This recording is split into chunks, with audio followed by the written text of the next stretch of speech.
This is Dr. Stringer, and we're back this week to talk about community and problem-oriented policing in this lecture. So hopefully those of you that have already read the chapter will already know what this is, and so it should be just a brief kind of summary of what you've probably already read. You should also look a video on community-oriented policing in Houston, because that's a really interesting way that they've kind of leveraged this community and problem-oriented approach to deal with homelessness. So I think that's a good example of that, and it's a short video.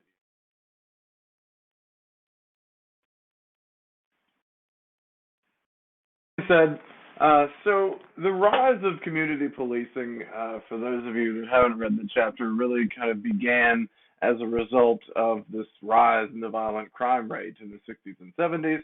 And so there was kind of this demand to, do something different. There's also the issues of the assassination of Martin Luther King and, the Kennedys and, the civil rights issues and problems with, and things. So there's a lot going on at this time. And essentially, these traditional methods of policing were not really being reducing the crime. So the solution was proposed to use community policing. One of the main parts of this that they really wanted to do also was to improve the racial composition of police departments. And, very much so today as well. Police are overwhelmingly white. You see much more minority representation in police departments today, but in the 60s you did not. And you all probably remember from your history of policing lecture how, even police women and black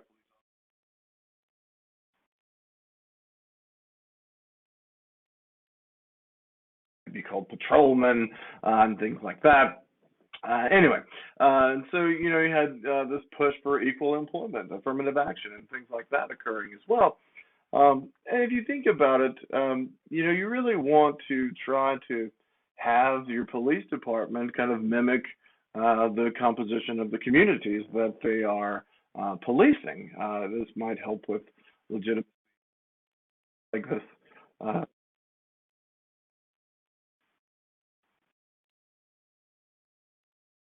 Police forces may be seen as kind of an occupying army in in a community, and I always like to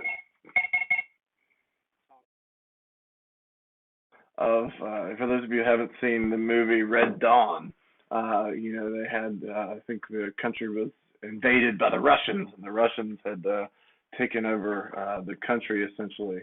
And so, it's very similar. I don't know whether people have this thought or not, but it's an interesting theory to think about it because in many respects the police are not really very much different than the military, with the only real big difference being, at least domestically, that the police can actually use force against citizens, whereas the military cannot, unless martial law is declared.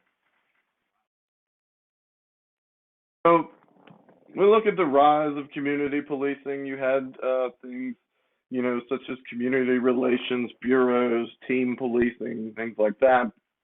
Uh, Community policing really varies across different departments.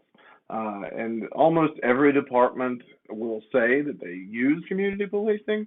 And this is one of the things that we get into much more detail about in my graduate courses.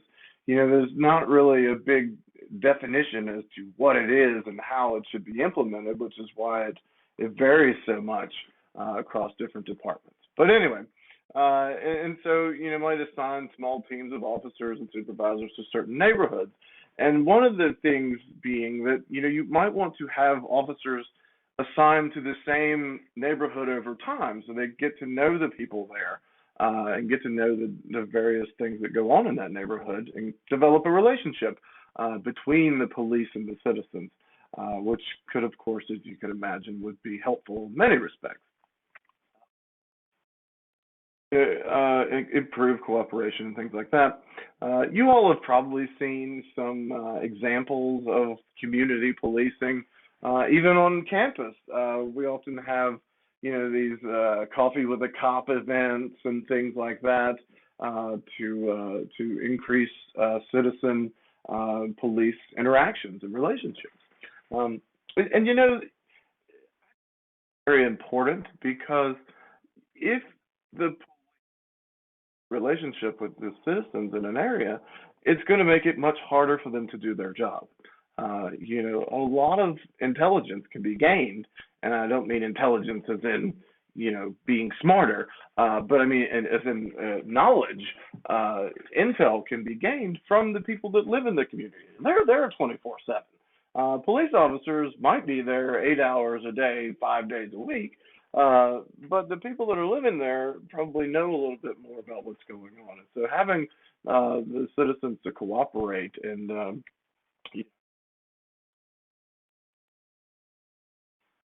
community policing literature calls this co-production.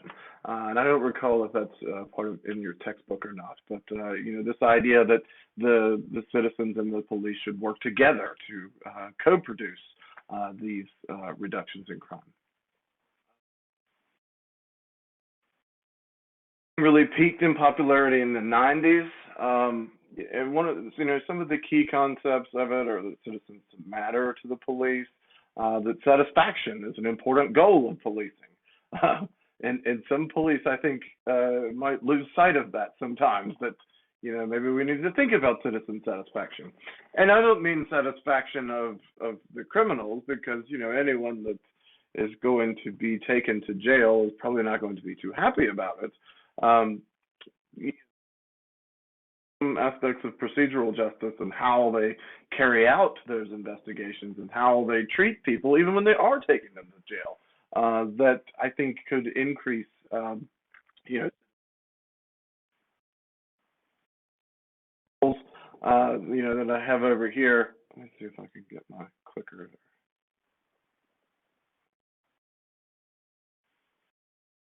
Another big one, neighborhood watch.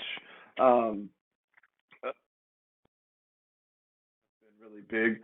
I know that some areas have a homeowners association, which will develop a relationship with police officers who are assigned to community policing. They'll go to these meetings and things like that. They also have citizen police academies, which in pretty much every department around here that I'm aware of has one. I'm not sure if KSUPD does in Cobb County and Marietta and the other ones.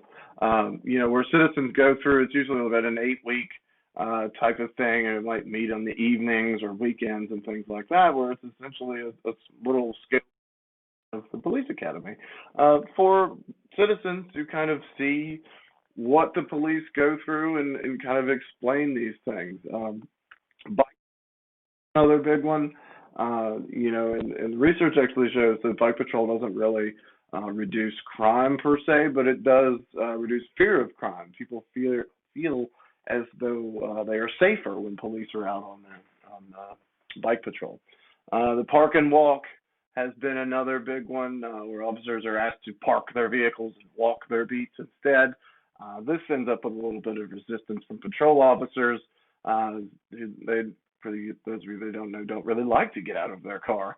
And they make the argument that, well, if I get a call, 5 miles away and I'm a mile away from my car, then I have to walk or run all the way back to my car, get to my car, to then drive to the call that's 5 miles away.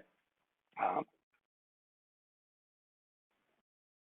Away from all of their equipment that they keep in their car is one of those arguments.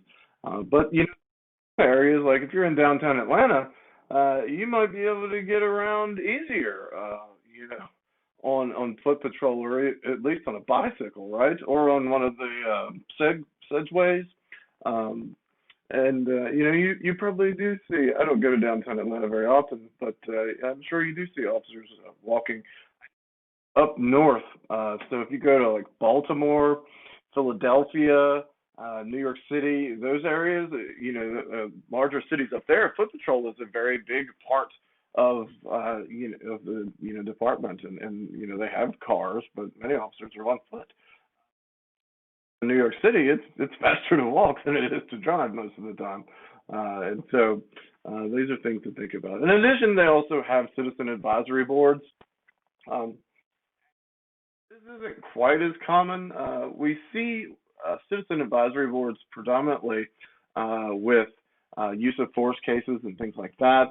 We have a civilian review board in Atlanta, and it's only one of two. I don't remember off the top of my head where the other, but it's only one of two civilian review boards in the entire state of Georgia.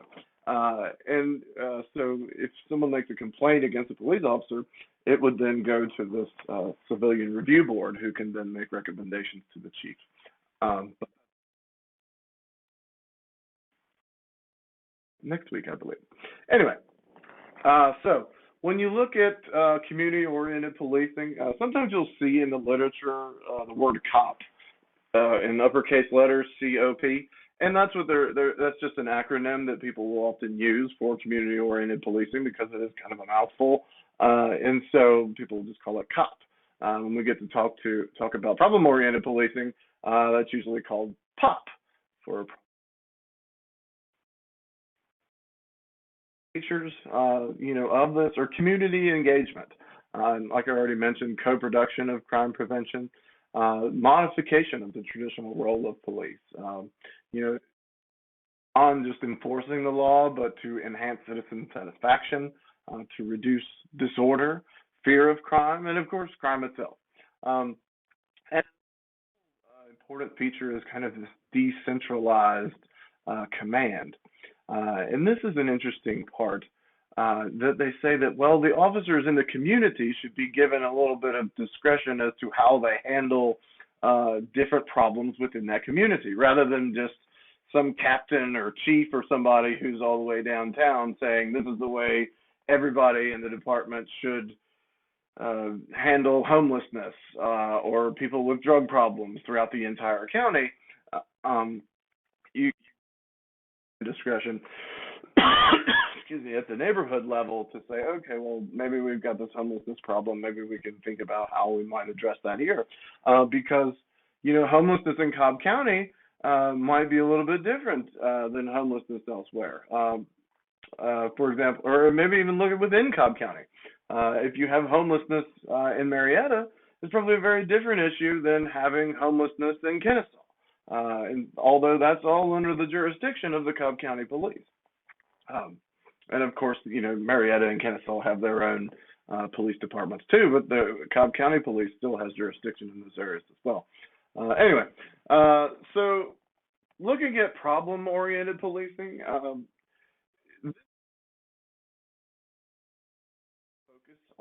focused on solving specific problems within a neighborhood or a community. And it really only focuses on one problem at a time.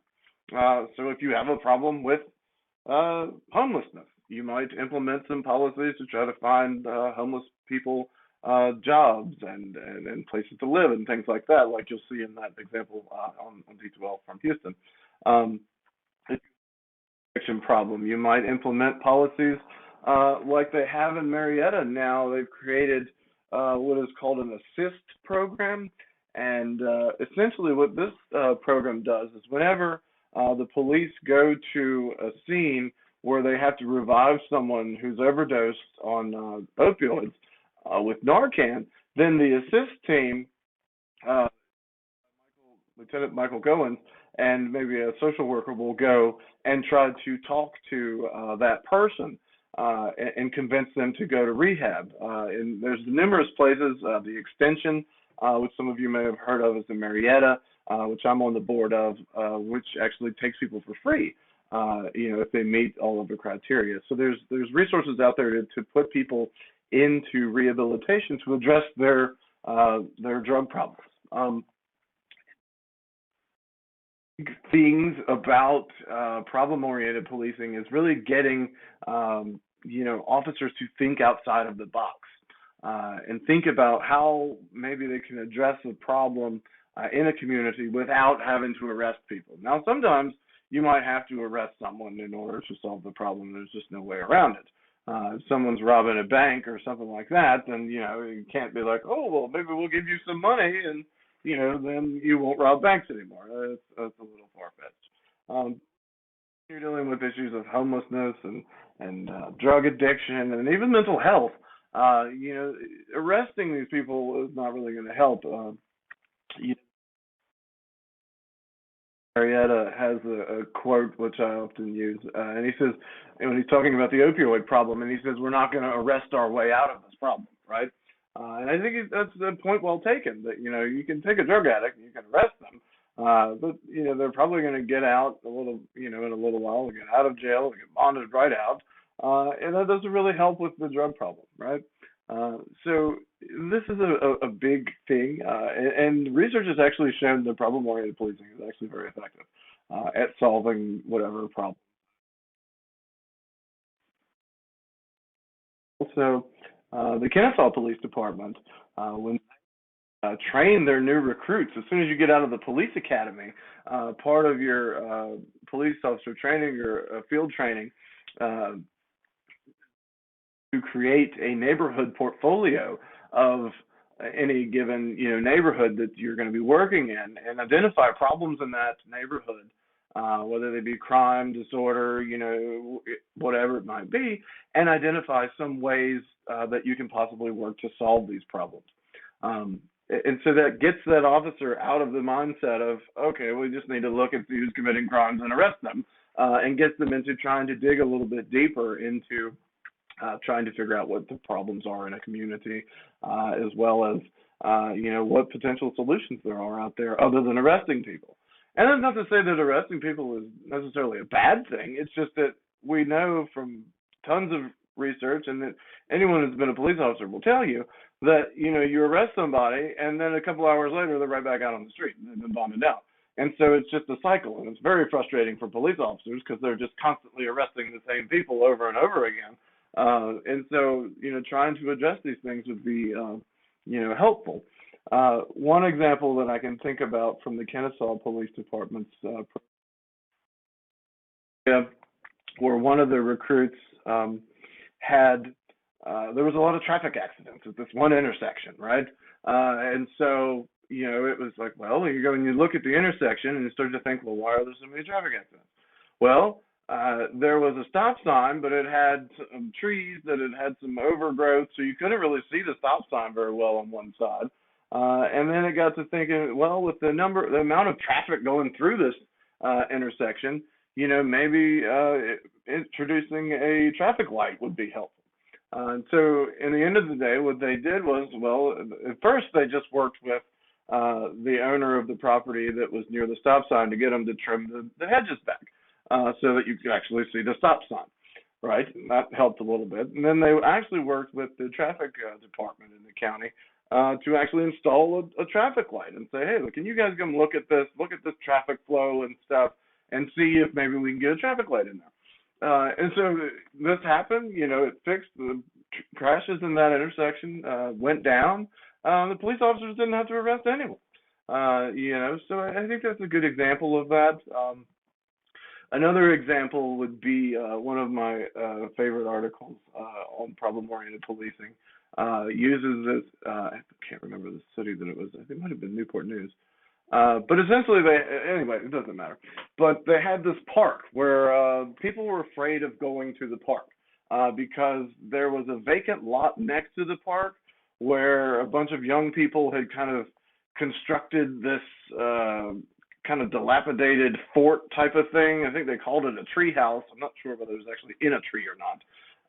And so these young teenagers would hang out there, and they would use drugs and kind of behave in ways that kind of made the regular, family folks uncomfortable with going to the park and bringing their kids there, given that there was criminal element right at that vacant lot.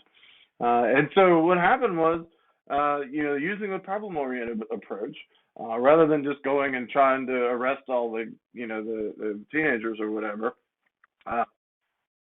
they got the fire department and a few other people together. They took some sledgehammers and axes over there, and they tore down this whole tree fort thing that the drug addicts were hanging out in and hauled it away. And it was all in the dumpster. And so then once they'd eliminated that area, where the people were hanging out in, and they didn't go there anymore. And then the citizens used the park, and everything worked well. And these are just a couple of examples I like to throw out there, because I'm just trying to really supplement your readings with different examples of things to help you kind of retain this material a little bit better. And hopefully you find it to be interesting. If not, I'm sorry. I'm trying my best. Anyway, so that's that. And so, if you guys have any questions about that, let me know. In the rise of community policing, it's been used. One thing that I really wanted y'all to know, and this is why a lot of departments policing, there's been a lot of money that comes from this U.S. Department of Justice office called the COPS office. Over $14 billion has been distributed from them. This has actually slowed down a whole lot since about 2000. In 2001, we had a big terrorist problem. And so what happened was all that money that used to be devoted to community-oriented policing kind of got shifted and reallocated to anti-terrorism and things like that. And that's when we also started to see, you had departments getting military equipment. You see the M4s and many of the officers.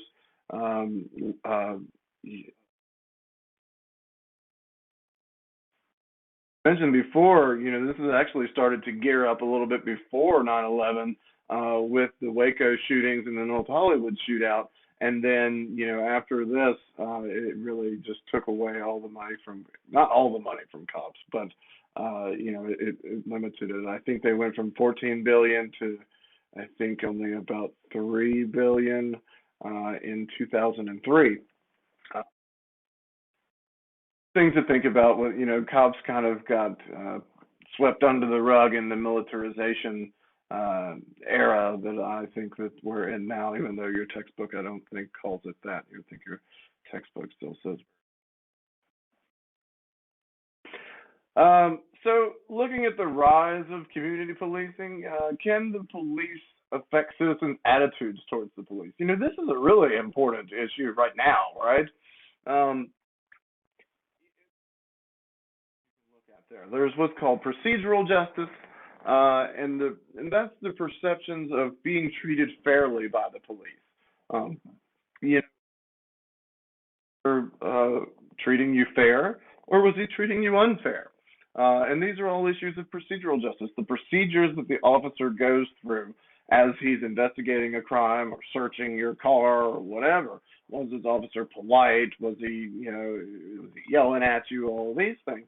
These things, I don't have to tell you, it's pretty common sense, are going to impact your perceptions of police, right? And now the next part is about police legitimacy, and the idea that, well, should the police be allowed to even have this authority to search my car, even if they do have probable cause?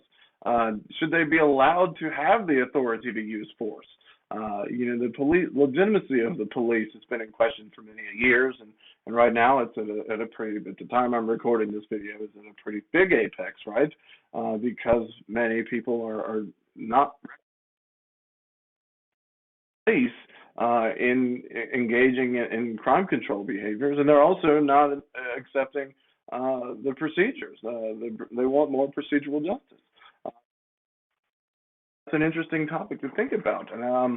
The community policing model really tries to achieve these things, right? And it's unfortunate that we've kind of moved away from that and more towards militarization in the past 20 years. So hopefully maybe we'll have a little bit more of a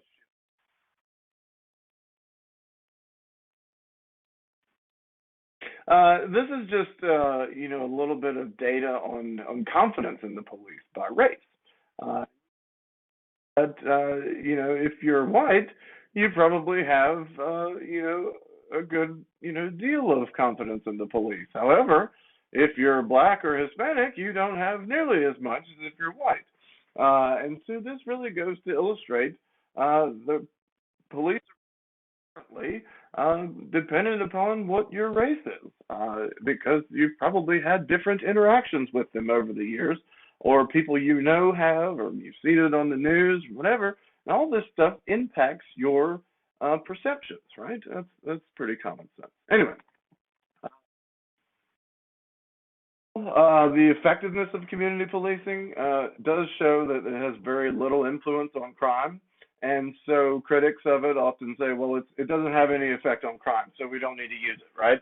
Um, People, because I would tell you that, sure, crime is one thing to look at when we're evaluating a type of policing or a policing tactic to see if it's effective or not. But there are other things. There's fear of crime. There's citizens' perceptions of the police and things like that. And so community policing doesn't really have doesn't the research doesn't show it has a big influence on crime, but it does have an influence on citizens' perceptions of the police. And so if you have this model of policing that might not have the best, stat crime, uh, but it does help with citizens' perceptions of the police, maybe we could take this model of policing and integrate it with something else that could help with the crime and put it together so that way, not only are we reducing crime, which is of course great, but we're also making citizens perceive the police in a much better light, right? And so this is obviously a good idea.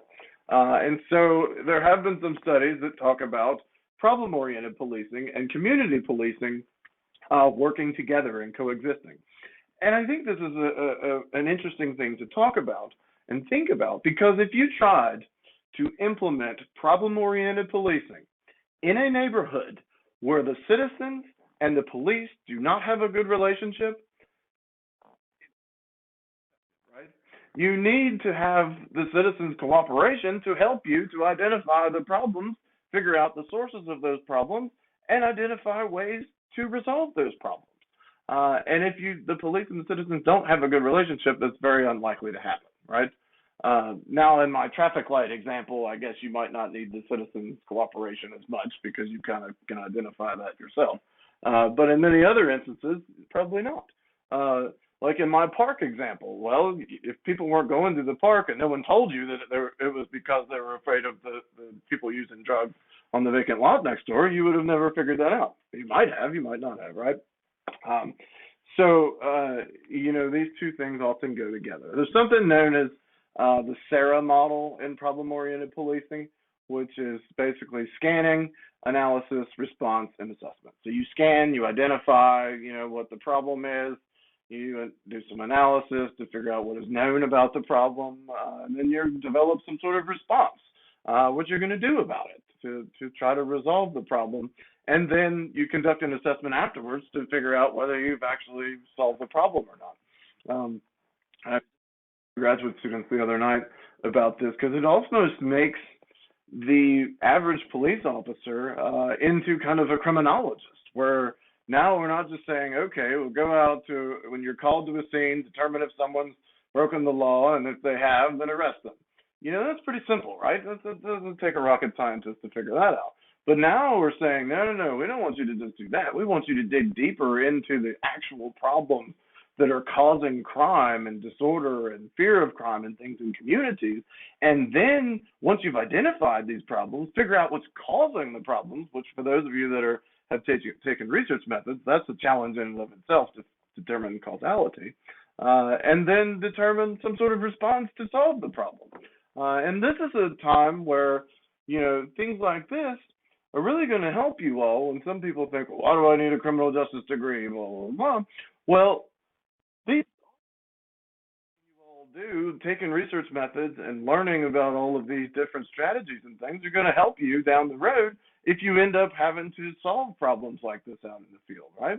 And so this is a job skill that could be highly beneficial.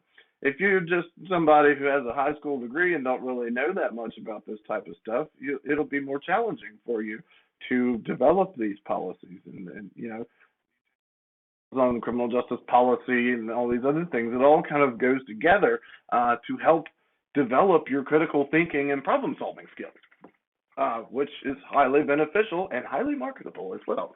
Because they want people who can be smart cops, not people that can just go arrest anybody. Um, so there are a few criticisms of this. It's not a new theory. The police have always tried to identify and solve problems. Yes, that's true. Most significant social problems, that is poverty, are beyond the control of police. That is very true. The police solve the problems of poverty. Control, uh, you know, the political policing and how during that era, the police would actually help people find jobs, and they were actually had a much different role in the communities that they served, rather than just enforcing the law, right? And so you might not be able to solve poverty as a whole, but if you can help someone maybe find some place to live or get a job, things like that, well, like you'll see in that you might not get them out of poverty, but you're certainly helping them move in a better trajectory to better their lives. Well, I think I've already mentioned this, but generally, problem-oriented policing is effective. It works. It is an approach that can result in solutions to problems. The reasons why it's, I think, so effective is because it's easy to identify what the problem is, and then if the problem is there, and then you try to fix it, and then it's gone, then it's easy to say, well, we had a problem, we conducted an intervention, and now the problem's gone, so we've been successful. If the problem's still there, then you obviously haven't been successful. Community-oriented policing is a little less to speak, and so that's, I think, why you get some of those. I've bored you all for a little while on this topic, so I will. If you have any questions about this stuff, let me know. There's tons of more stuff out there to read on these strategies and evaluations if you're doing. Have a good week, and I will talk to you next time.